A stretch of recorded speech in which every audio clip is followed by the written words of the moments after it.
creative memories albums, and they're pre-designed pages mixed with some watercolor is what we're going to work on next.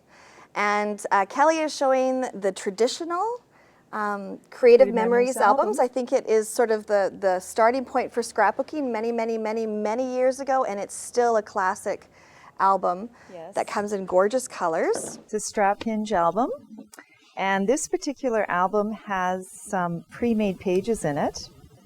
So I put these two together. Very nice. And then, but if you go through the album, you'll see what I mean. You can actually this is how it comes. Yep, it just comes right like this. Right. And then you just pop your photo. You just pop your photos in. Right. And after you can decorate it or not because it looks great just like this. It's all ready to go. Yeah, it is. And then you have your plastic... Your page protectors that slide on. So it's different than your, your traditional 3-ring binder type things. Yes, They're very famous for their strap hinge. They are. And you know why? Because it lays flat.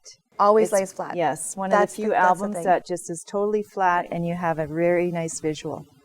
And they also have pocket pages? Yes, they came out with these new pocket pages, and this line in particular has 4x6 journaling cards. Okay. And so you can just pop them in. I did it right here.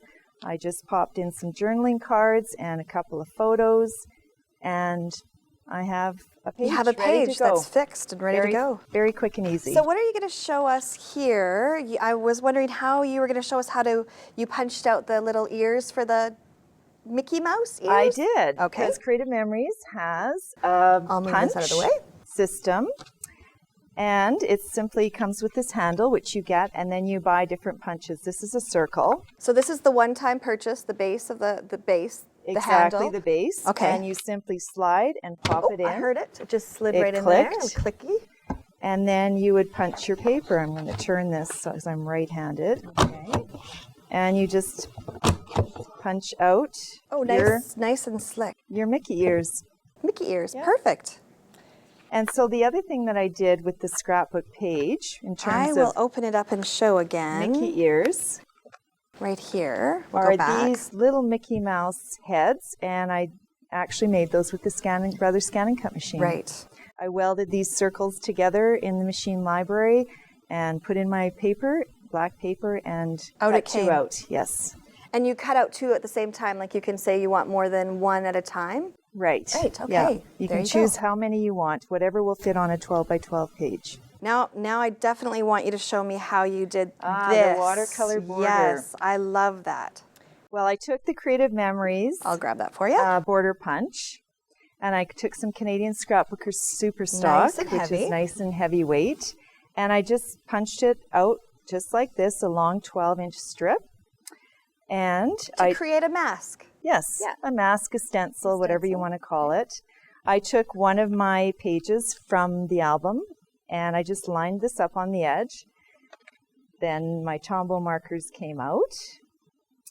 And I have traditional colors, the red, the green, and the blue. And if you're wondering, look at this array of Tombow markers. Yes, they come in every color. So yummy. Yes. Love them. Okay, so then I just, there's two ends. There's the brush and the nib. So I use the nib end, and I just basically stenciled around, drew around color these circles. Oh, okay. In each color. So I'll do a few of the red, and now a few of the blue. And you're not worrying about it being overly perfect, or? No, it's watercolor. So watercolor is very forgiving.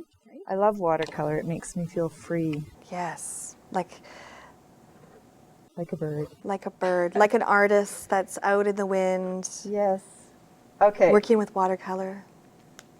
And then I take a blender pen. Okay. It's also a Tombow. It's just a clear tip. There's nothing on it. I use some water. So I'll put this on my blending palette. And I basically pick up some water. I've not seen you do this yet. This is really cool. And let's just go in with the red. And then you just go around in your circle, and you can add as much water as you want to make it as fluid as you like. And then you just color in your border with your marker and your water. And it has, like, it's not a uniform color tone. It is Well, you don't want it to be, No. right? You want that watercolor color effect. effect. That's what it's all about. Look at that. Yeah, right there. There you go. And the blender pen, it doesn't stain or anything. You Oh, can is that what you're doing? You're cleaning yeah, it you right can now? just clean it off and Before go you on move to on the to the next next color. color. And I just have a scrap piece of watercolor paper. It's already clear. And then I would just go on to the next color and do the blues. Well, that is fast and fabulous, and watercolor, along with your Tombow markers, your Creative Memories punch, and the pre-designed pages with your own little twist. Yeah, and the album's done. And the album's done. That's awesome.